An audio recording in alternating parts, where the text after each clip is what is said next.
અરવલ્લી જિલ્લા ભિલોડા તાલુકાના શામળાજી ખાતે આજરોજ આદિવાસી સેવા સમિતિ શામળાજી દ્વારા સમાજ શિક્ષણ શિબિરનું આયોજન.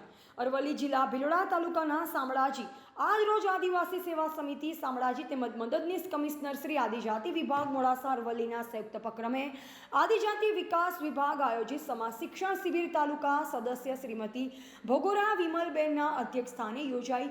કાર્યક્રમની શુભ શરૂઆત પ્રાર્થના અને ભજન ધૂન દ્વારા કરવામાં આવી.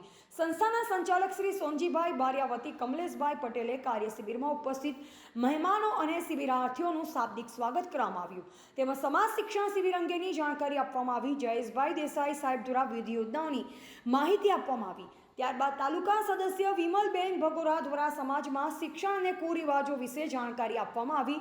સંસ્થાના ટ્રસ્ટી સૌજીભાઈ લલિતાબેન ઉપસ્થિત રહ્યા હતા. ગૃહપતિ શ્રી ઈશ્વરભાઈ દ્વારા આભાર દર્શન કરવામાં આવ્યું હતું. રિપોર્ટર રસિક પટેલ, ભિલોડા.